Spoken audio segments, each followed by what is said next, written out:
Some places do not stay buried because they are forgotten. Some stay buried because the world was never meant to hear what still breathes beneath them. The wind moved slowly across Mercer Farm that night, bending the tall wheat in long, silver waves beneath a pale Montana moon.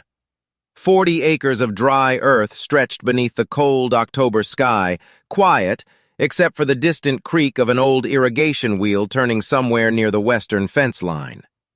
Elias Mercer stood beside his rusted tractor with both hands buried deep inside the pockets of his canvas jacket, watching the massive boulder that sat in the middle of his field like a sleeping giant. The stone had been there longer than anyone in Black Hollow could remember. Older farmers claimed their grandfathers used to avoid plowing near it. Some said lightning never struck within 50 feet of the rock. Others swore cattle refused to sleep beside it after dark. Elias never cared much for stories. War had cured him of believing in legends. At 40 years old, he trusted only what he could touch with his hands and fix with a wrench. But lately, even he had started noticing things that didn't make sense, especially at night. Beside him stood Rook, the 6-year-old German shepherd who had followed him through every broken mile since the army. The dog's thick silver and black coat rippled softly in the wind, ears raised high toward the field. His amber eyes never left the boulder, not once. For the third night in a row, Rook had refused to come inside the farmhouse. He would sit silently on the porch until exactly 2:17 in the morning. Then he would walk into the field and stop in front of the stone, as if waiting for something beneath it to wake up. Elias rubbed his tired eyes and glanced toward the old farmhouse behind him. The place looked half abandoned even with the lights on. Peeling white paint curled from the siding. The porch sagged slightly to the left. One upstairs window rattled whenever the wind turned north. He had bought the property cheap 6 months earlier, after another bank threatened foreclosure on the previous owner. Nobody in town understood why he wanted it. The soil was dry. The barn leaned like an old man with bad knees. Half the fencing needed replacing. But Elias had not come looking for success. He had come looking for silence. Somewhere far enough away from traffic, sirens, and memories. Somewhere the nights might finally stop feeling like Afghanistan. A low growl suddenly rolled from Rook's chest. Elias looked down immediately. The dog had gone completely rigid. Every muscle beneath his fur tightened as his eyes fixed on the giant boulder. Then it came again. A sound so faint Elias almost thought it was the wind.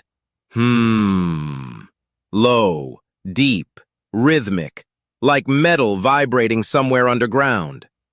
Elias slowly turned toward the stone. The sound faded, then returned again beneath the earth. Rook stepped forward carefully through the wheat and let out 3 short barks into the darkness. Not alarmed, not aggressive, focused. The exact same bark pattern he used overseas whenever he detected buried explosives or hidden tunnels beneath collapsed buildings. Elias felt something cold move slowly down the back of his neck. "Easy, boy," he whispered quietly, though his own voice no longer sounded certain. The wind died completely. The field fell still. Beneath the giant boulder, somewhere deep below 60 years of dirt and silence, the ground trembled once like a heartbeat waking up. The tremor lasted only a second, but the silence afterward felt heavier than before, as if the entire field had stopped breathing to listen. Elias remained frozen beside the tractor, eyes fixed on the giant boulder, while the cold Montana wind slowly returned across the wheat. Rook moved first. The German shepherd stepped cautiously toward the stone, paws sinking into damp soil left behind by the afternoon rain. His nose twitched rapidly. Then he lowered his head and pressed one ear against the ground. Elias swallowed hard. He had seen that behavior before. Years ago, in villages buried beneath dust and shattered concrete overseas, Rook would do the same thing moments before engineers discovered underground tunnels or unstable chambers hidden beneath collapsed roads. The memory sent a quiet ache through Elias's chest. He walked forward carefully, boots crunching across gravel and dry stalks. The closer he came to the boulder, the colder the air seemed to become. Not sharp like winter wind. Different. Still, underground cold. He began digging near the base of the stone, claws tearing through dirt with growing urgency. Soil scattered behind him in dark sprays. Elias knelt beside the dog and grabbed his collar gently. "That is enough," he murmured. But Rook ignored him completely.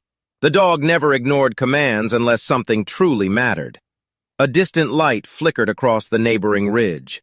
Elias looked up and saw headlights winding slowly along the county road beyond the fence line. A pickup truck approached through the darkness before stopping near the mailbox at the end of the property. Old Martha Bell stepped out wrapped in a thick brown coat with a lantern swinging from one hand. People in Black Hollow said Martha knew every story buried beneath the valley because her family had lived there longer than the railroad itself. She studied Elias from the gate for a long moment before speaking. "Your dog heard it too, did he?" Her voice drifted softly through the field like dry leaves moving across wood. Elias stood slowly. "He has been acting strange for days." Martha glanced toward the giant stone, and for the first time since Elias had met her, the old woman looked genuinely uneasy. "My father used to say that rock hums before winter storms," she whispered. "Said there was something sleeping underneath it." Elias gave a tired half-smile. "People around here say a lot of things." "That they do," Martha replied quietly. "But 60 years ago, 3 government trucks came here in the middle of the night. Men in military coats. They stayed until sunrise. Nobody ever saw them again after that." The lantern light trembled softly in her wrinkled hand. Rook stopped digging and stared directly toward her, as if listening carefully to every word. Martha's eyes drifted down toward the dog. "That shepherd of yours," she said slowly. "He has the same eyes as the one they brought here all those years ago." Elias felt the air leave his lungs. "What dog?" Martha did not answer immediately. The wind swept across the field again, carrying the dry scent of wheat and distant pine. Somewhere far beyond the hills, thunder rolled low beneath the clouds. Finally, Martha looked back toward the boulder. "There used to be stairs here," she whispered, "before they buried everything." Rook let out one low growl. Then, deep beneath the earth below the giant stone, the humming sound returned again, louder this time, steady and mechanical, like an old machine slowly waking after decades in the dark. The humming continued beneath the field long after Martha Bell drove away into the darkness, her lantern shrinking into a distant amber glow beyond the county road. Elias stood motionless beside the giant stone, while cold air drifted slowly across the farm. Somewhere overhead, clouds rolled across the moon, dimming the silver light that covered the wheat like frost. Rook remained near the base of the boulder, staring downward with complete focus, ears twitching toward sounds no human could hear.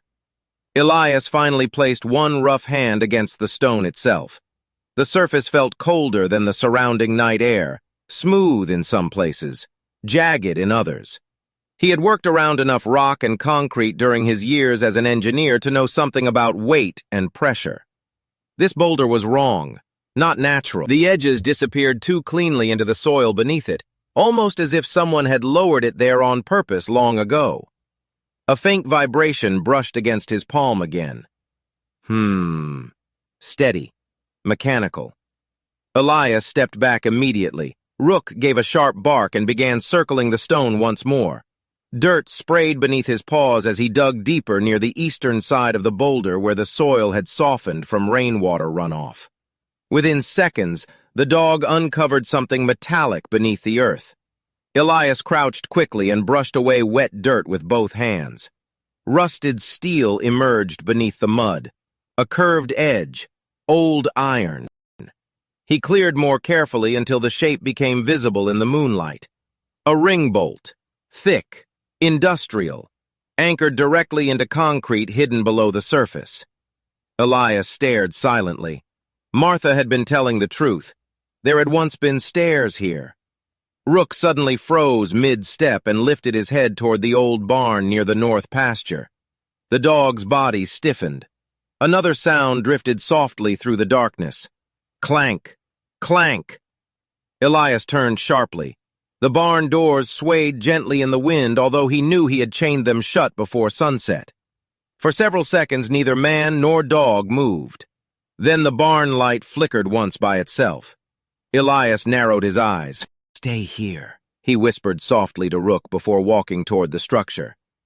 The barn smelled of cedar dust, diesel fuel, and old hay left untouched too long. Shadows stretched between support beams beneath the dim, hanging bulb overhead. Rain tapped lightly against the roof now, soft and steady. Elias checked the chain on the doors, still locked exactly where he left it. Yet one thing inside had changed. His old demolition equipment cabinet stood slightly open. He stared at it in silence. The metal latch hung loose. Inside sat two small industrial blasting charges he had purchased months earlier to remove tree stumps from the western field. Elias slowly closed the cabinet door, but did not touch the explosives. Instead, his eyes drifted toward the far wall where old tools hung above a workbench covered in dust. There, carved faintly into the wood beneath years of grime, were words he had never noticed before. "Do not dig after dark." The letters looked old, very old. Rook appeared suddenly in the barn entrance behind him and released a low, uneasy whine. The dog rarely showed fear. Elias felt his stomach tighten. Another vibration rolled faintly beneath the ground, this time stronger. A loose wrench rattled softly across the workbench by itself. Then everything stopped again. Complete silence settled over the farm except for rain ticking against the roof. Elias looked back toward the field through the open side window. The giant boulder sat beneath the storm clouds exactly where it always had. But now he could no longer shake the feeling that something beneath it had become aware they were listening. Rain covered Mercer Farm by dawn, turning the wheat fields into long ribbons of silver beneath a sky the color of cold steel. Elias had not slept. The strange vibration beneath the field lingered in his thoughts through the entire night like an unfinished sentence. He sat alone at the kitchen table with a black coffee growing cold beside him, while Rook lay near the back door, alert even in silence. Every few minutes the German shepherd lifted his head toward the field as if listening for something distant beneath the earth. The farmhouse creaked softly around them. Pipes hummed behind old walls. Wind brushed against the windows with fingers of rain. Elias stared at the folded property survey spread across the table. He had looked at the document dozens of times since buying the farm, but now certain details felt different. There, near the center field where the giant stone rested, a faded marking appeared beneath water stains and age. Old square shape, too precise to be natural. No label. No explanation, just a blank section hidden beneath the survey lines. Elias leaned back slowly. What were they hiding out there? He murmured to himself. Rook stood immediately. The dog walked to the window overlooking the field and released one deep bark. Elias followed his gaze. Through the rain and fog, the giant boulder stood dark and motionless beneath the storm clouds. Yet something near its base had changed overnight. The soil around it had collapsed slightly inward, exposing more of the buried metal ring beneath the dirt. Elias grabbed his jacket without hesitation.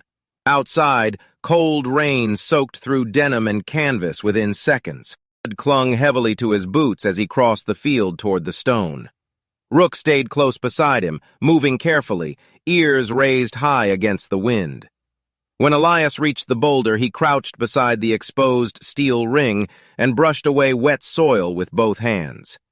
Beneath the dirt lay concrete, smooth, artificial, a buried surface extending deeper beneath the farm than he first realized.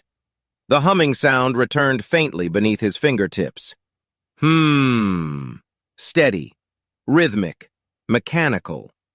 Elias stood slowly and looked toward the barn. Minutes later, the old tractor engine roared to life through the rain. Chains rattled heavily behind it as Elias drove back toward the stone, carrying two industrial demolition charges sealed inside a weatherproof case. The closer he approached, the more uneasy the air became. Even the wind seemed wrong now. The field had gone strangely quiet. No birds, no insects, only rain and that distant vibration beneath the ground. Elias parked near the stone and stepped out into the mud. Rook immediately moved between him and the boulder, blocking his path. The German shepherd stared directly into Elias's eyes and released a low, warning growl. "I know," Elias whispered softly, kneeling beside him. Rain rolled down the dog's fur in silver streams. But whatever is down there, it is not staying buried forever. He attached the first charge carefully along a fractured seam near the base of the rock, then another higher along the western edge where years of erosion had weakened the surface. His hands moved with the calm precision of old training. Measure, secure, step back. The same motions he once used clearing roads and collapsed structures overseas. Except this time, the silence felt heavier, personal somehow. Elias walked back toward the tractor carrying the detonator in one hand. Rook remained near the edge of the field, tense and unmoving beneath the rain. For one long moment, Elias hesitated. Thunder rolled across the valley. Wind swept hard through the wheat. Then, somewhere beneath the stone, far below 60 years of darkness, the humming suddenly stopped. Complete silence fell across the farm. Elias slowly lifted the detonator in his hand, and beneath the rain, Rook began barking wildly toward the ground as if something below had finally awakened. Rain swept sideways across the field as Elias tightened his grip around the detonator. Water rolled from the brim of his canvas jacket and soaked into the mud around his boots, but he barely noticed anymore. His eyes remained fixed on the giant stone standing in the middle of the wheat like a sealed doorway waiting to be opened. Rook barked again, louder this time, pacing anxiously near the edge of the field. The German shepherd's fur bristled along his spine as he stared directly at the ground beneath the boulder. Elias had seen that look before in places where danger slept beneath silence. He swallowed hard and pressed the trigger. The explosion cracked across Mercer Farm like thunder splitting the valley in half. Dirt and shattered stone burst upward into the rain before crashing back into the field in heavy waves. Birds erupted from distant trees. The old farmhouse windows rattled violently behind him. Then came silence again. Thick, unnatural. Steam and dust drifted slowly through the cold rain where the giant boulder had stood for decades. Elias waited several seconds before moving forward carefully through the smoke and scattered rock. Rook bolted past him first, claws tearing through mud as he ran directly toward the crater left behind.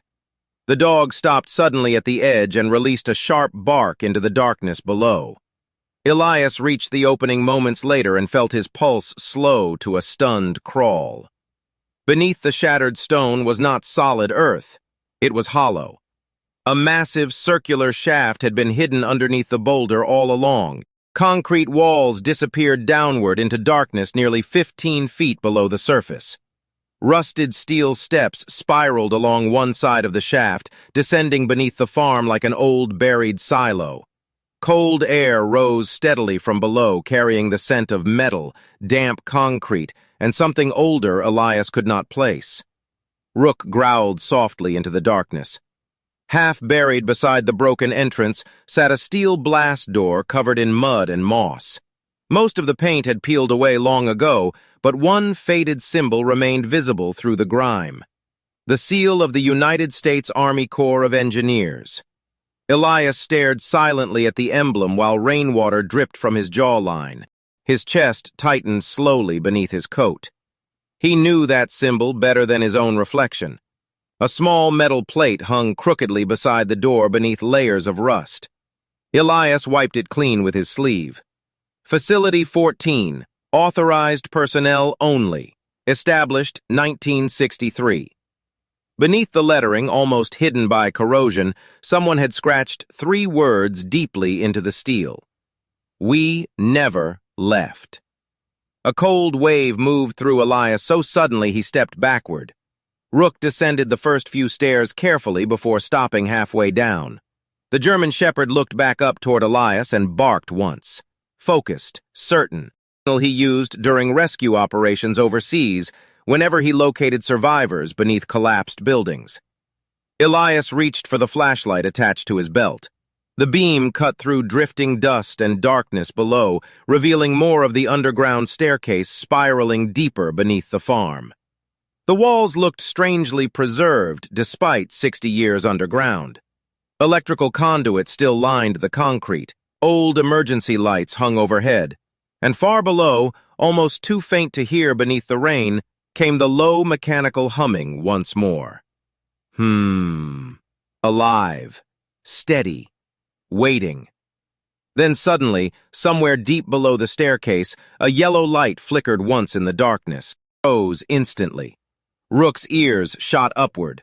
The light vanished, then returned again for 2 brief seconds farther down the shaft, glowing weak and pale like an old lantern moving through fog. Elias felt every hair rise along his arms beneath the cold rain, because whatever was down there beneath Mercer Farm had just answered them back. The rain softened into a cold mist as Elias stepped onto the rusted staircase beneath the shattered field. Water dripped steadily from broken concrete overhead, echoing through the underground shaft with hollow metallic rhythm. Rook moved ahead carefully, paws silent against the steel steps, as the beam from Elias's flashlight cut through layers of dust suspended in the stale air below. The deeper they descended, the colder the temperature became. Not the ordinary chill of underground earth. This cold carried stillness inside it, like air trapped for decades beneath locked doors. The flashlight passed over faded warning signs bolted to the concrete walls. Emergency shelter. Authorized access only. Some letters had nearly disappeared beneath rust and time, but the military markings remained unmistakable. Elias counted nearly 40 steps before the staircase finally opened into a long underground corridor. The humming sound immediately grew louder. Constant now. Mechanical. Alive somewhere beyond the darkness ahead. Elias paused at the bottom and slowly swept the flashlight across the corridor. Dust covered nearly every surface, yet strange details immediately stood out. The place had not completely died. Thick electrical cables still lined the ceiling. Emergency pipes ran along the walls. Small red lights blinked weakly near old control panels, as if backup power still lingered somewhere deep inside the structure. The beam settled on a row of framed photographs hanging crookedly along one wall. Men in military uniforms stood smiling beside construction equipment under bright summer skies. One photograph showed workers pouring concrete into the very shaft Elias had just descended. Another showed engineers standing beside the giant boulder before it had been lowered into place by a crane. Elias stepped closer slowly. Beneath the final photograph, someone had written in faded black ink, "Facility 14, Project Crew, Summer 1963. His eyes narrowed. One face near the center looked strangely familiar. A tall man with dark hair, broad shoulders, and calm gray eyes stood beside a German shepherd wearing a military rescue harness. Elias lifted the flashlight higher.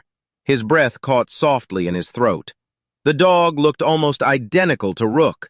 Same sharp ears, same silver markings around the muzzle, same alert amber eyes staring directly into the camera.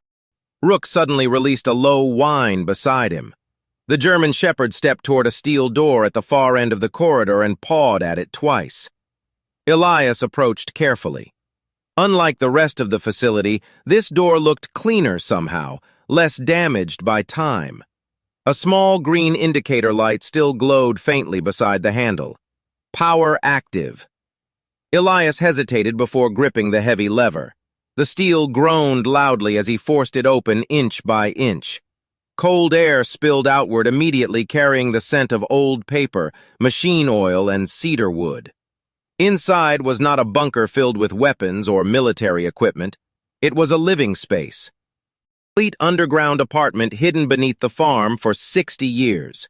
Shelves lined the walls beside neatly stacked canned food and water containers. A cot still sat beneath folded wool blankets untouched by dust. An old radio rested on a wooden desk beside a coffee mug stained dark with age. A calendar hung crookedly near the far wall. October 1966. Elias moved deeper into the room in stunned silence. Whoever had stayed here had not left in a hurry. Books remained open on tables. A chessboard sat frozen halfway through a game. One dim yellow lamp still glowed weakly in the corner, powered by the humming generator somewhere deeper underground. Rook suddenly stiffened near the back wall. The dog lowered his nose toward a faded army footlocker hidden beneath an old blanket. Then he barked once, sharply. Elias knelt beside the locker and brushed away years of dust. Painted across the lid in faded white letters was a name he had never heard before. Captain Bennett Vale, U.S. Army Corps of Engineers. Beneath the name, someone had carved another message by hand. If you found this place, the truth finally surfaced. Rook stayed beside the old footlocker without moving, his amber eyes fixed on the faded white lettering as the low mechanical hum echoed softly through the underground shelter. Elias knelt slowly on the cold concrete floor and brushed more dust from the lid with trembling fingers. The metal felt strangely warm beneath his hand, despite the freezing air surrounding them. Somewhere deeper in the facility, unseen machinery continued turning after 6 decades beneath the earth. Steady, patient, alive. Elias released the rusted latch carefully. The hinges groaned softly as the locker opened beneath layers of dust and silence. Inside sat neatly folded army uniforms, sealed in plastic, stacks of yellowed notebooks tied together with twine, and dozens of reel-to-reel recording tapes packed tightly into foam containers. At the very top rested a leather journal beside an old military photograph. Elias lifted the picture into the flashlight beam. Captain Bennett Vale stood beside the same German shepherd from the hallway photographs, one hand resting gently on the dog's neck, while snow covered the mountains behind them. Written across the bottom in faded blue ink were 4 simple words. Ranger and me. Alaska, 1959. Elias stared quietly at the photograph while Rook sat beside him almost perfectly still. Something about the image felt painfully familiar. Not the faces themselves, the expression, the exhaustion hidden behind Captain Vale's eyes. Elias recognized that look instantly because he had carried it himself ever since returning home from war. The look of someone who survived something that never truly ended. He opened the leather journal carefully. Most pages contained engineering diagrams, power calculations, and handwritten maintenance schedules for the underground facility. But farther in, the writing changed. The neat military precision slowly became personal. October 11th, 1966. They told us to seal the place and walk away. They said nobody could ever know what leaked into the valley reservoir during testing. But if we leave now, the groundwater will carry it straight into Black Hollow within 10 years. Elias turned another page slowly. October 19th, 1966. I volunteered to remain behind and monitor the filtration systems manually. Officially, I disappeared during transport. Easier that way. No funeral, no questions, no panic. Ranger stayed because I stayed. Good dogs do not abandon people. Elias swallowed hard. The flashlight trembled slightly in his grip. Beside him, Rook lowered his head quietly against Elias's knee, as if sensing the weight hidden inside the words. Another page. October 27th, 1966. If anyone ever finds this place, tell them Black Hollow survived because somebody stayed underground long enough to keep the water clean. Tell them fear buried the truth deeper than this shelter ever could. Elias closed his eyes briefly. Rainwater dripped steadily somewhere in the corridor outside, while the humming generator continued breathing life into the forgotten bunker. Captain Vale had not been hiding here. He had been protecting the town above him the entire time. Alone, beneath the farm, for years. Rook suddenly stood and walked toward the far corner of the room where an old metal cabinet rested against the wall. The German shepherd pawed at the lower drawer twice before looking back toward Elias. Inside the cabinet, Elias discovered dozens of water quality reports stretching year after year long after Captain Vale officially disappeared. The dates continued into the late 1970s, then stopped suddenly. No explanation, no final entry, only silence. At the bottom of the drawer sat one final object wrapped carefully in cloth. Elias unfolded it slowly beneath the flashlight beam. It was a military dog tag attached to a worn leather collar. Ranger, U.S. Army Search and Rescue. Rook sniffed the collar gently and sat down beside it in complete silence. Then, somewhere beyond the shelter walls, deep beneath Mercer Farm, an old ventilation fan suddenly roared awake for the first time in decades, sending warm air rushing through the underground corridors like the bunker itself had finally taken its first breath in 60 years. Warm air moved steadily through the underground shelter now, carrying away decades of stillness as old ventilation fans awakened behind the concrete walls. Dust drifted slowly through the yellow glow of emergency lights, while Elias sat quietly beside the open footlocker, Captain Bennett Vale's journal resting heavily in his hands. Rook remained beside the old leather collar, watching the corridor beyond the room with calm alertness, as though the dog understood they were no longer visitors inside the bunker. They were witnesses. Elias turned another page in the journal carefully. The handwriting had grown weaker toward the end, but the final entries remained steady enough to read beneath the flashlight beam. November 3rd, 1978. Filtration levels stable. Reservoir safe. If these systems ever stop, Black Hollow loses everything. I do not regret staying. Some truths are heavier than stone, but somebody has to carry them. Elias felt his throat tighten quietly. 20 years. Captain Vale had remained underground for nearly 2 decades, protecting a town that never knew his name. Above them, generations of families had built lives, farms, schools, and churches, while one forgotten engineer kept poisoned water from reaching them. Alone, buried beneath the earth. He turned the final page. There, folded neatly into the back cover, rested a sealed envelope yellowed by age. Across the front, written in faded ink, were 6 simple words. To the man who finds this. Elias hesitated before opening it. The paper crackled softly beneath his fingers. If you are reading this, then the systems below are either failing or finally free to rest. Either way, it means somebody listened when the ground began speaking again. There are records hidden beneath the lower control room proving what happened here. They buried this place because fear was easier than truth. But if the valley still stands, then maybe silence was worth the cost. Do not remember me as a hero, a man who stayed because people above deserved another sunrise. Elias lowered the letter slowly. The humming generator echoed softly through the shelter, while rainwater dripped far above somewhere beyond the concrete ceiling. For a long moment he said nothing at all. Then Rook suddenly stood and trotted toward a narrow corridor branching deeper into the facility. The German Shepherd barked once sharply before disappearing around the corner. Elias grabbed the flashlight immediately and followed. The corridor sloped downward beneath rows of rusted pipes until it opened into a second chamber larger than the first. Old filtration machinery filled the room wall to wall. Thick steel tanks towered overhead, connected by massive valves and pressure gauges, still faintly active after all these years.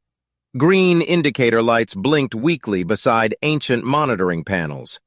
In the center of the chamber stood a single wooden desk beneath one hanging lamp, and beside the desk rested a human silhouette covered carefully beneath a wool blanket.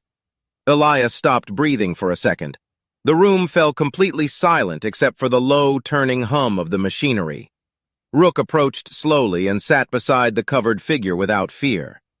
Elias walked forward carefully until he reached the desk. Resting there beside an old coffee cup sat a final tape recorder still connected to emergency power. A small red light blinked beside the play button. Waiting. Elias pressed it gently. Static crackled through the chamber before a tired voice emerged from the speaker, rough with age, but calm. If you are hearing this, then the valley is safe. Elias closed his eyes briefly as Captain Vale's voice echoed through the underground room like a ghost carried forward through time itself. The filtration system was never the secret. The people above were. Black Hollow deserved a future untouched by panic and greed. If somebody finally found this place, promise me one thing: bury the truth again. The tape hissed softly. Then the recording ended. Rook lowered his head quietly beside the blanket-covered figure, while warm air continued moving through the shelter for the first time in decades, and deep beneath Mercer Farm, the forgotten bunker no longer felt haunted. It felt remembered. 3 weeks later, the first snow of November drifted softly across Black Hollow, covering the valley in pale silver light, while warm smoke curled from chimneys beneath the mountains. Mercer Farm no longer looked abandoned. Trucks lined the dirt road leading toward the property. Fresh lumber rested beside the barn. New fencing stretched across the north pasture, where dead weeds once tangled against broken posts. People moved through the farm again carrying tools, coffee thermoses, and winter coats dusted with snow. The story hidden beneath the field had spread quietly at first. Then, all at once. Engineers from Helena arrived to inspect the underground filtration systems after Elias turned over Captain Vale's records and recordings. Historians uncovered government files sealed for decades. Water reports confirmed everything written inside the journal. Black Hollow had survived because one man chose to disappear beneath the earth rather than abandon the people above him. The town gathered the following Sunday near the old church beside the frozen reservoir, while snowflakes drifted through the cold morning air. Martha Bell stood near the front, wrapped in her long brown coat, holding Captain Vale's weathered photograph carefully against her chest. Beside her stood farmers, teachers, mechanics, veterans, and children who had grown up drinking water they never realized had once been in danger. Nobody spoke loudly that morning. Some stories demanded quiet. Elias remained near the back of the crowd with Rook sitting calmly beside him. He never liked attention, even before the war, and after it he avoided crowds whenever possible. But this felt different somehow. The pastor read portions from Captain Vale's final letter while wind moved gently across the frozen lake nearby. Several older residents quietly wiped tears from their faces when the truth finally settled fully into the valley. A forgotten man had spent years beneath their feet asking for nothing except another sunrise for strangers he would never meet. After the service ended, people slowly made their way toward Elias one by one. A mechanic offered free repairs for the farmhouse roof. A widow from town brought homemade stew twice a week. Teenagers volunteered to help rebuild the western barn. Nobody called Mercer Farm cursed anymore. They called it Vale Ridge now. Eventually approved plans to preserve the underground shelter as a historical site and emergency refuge for the valley. But Elias changed one detail before signing the final paperwork. Near the entrance above the buried staircase, workers placed a small wooden sign beneath the winter sky. The Ranger Shelter, in honor of those who stayed. Rook spent most evenings near the restored entrance beneath the snow-covered field.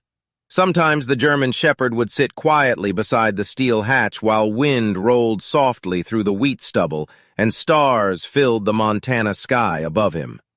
He never barked at the ground anymore. The humming beneath the earth had finally stopped. One cold evening near Christmas, Elias sat alone on the farmhouse porch wrapped in an old wool blanket, while golden light glowed warmly through the repaired windows behind him. Snow covered the fields in every direction, untouched except for Rook's tracks leading toward the shelter entrance. The dog returned slowly through the snow and rested beside Elias's chair with a tired sigh. For a while, neither of them moved. Elias looked across the quiet valley while distant church bells carried softly through the frozen air from town. Then his eyes drifted upward toward the stars beyond the dark mountains. Beneath the farm, old machinery finally rested in silence after protecting strangers for more than half a century.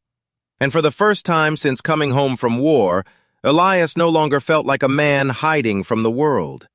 He felt like part of something still alive inside it. The porch light glowed softly against the falling snow while Rook rested his head across Elias's boots. And beneath the peaceful winter night, Mercer Farm no longer carried the weight of buried secrets. Only the quiet warmth of truths finally brought into the light. Hi, friend. Before you go, if this story moved you, if it made you feel something, if it reminded you why respect matters, please hit that subscribe button.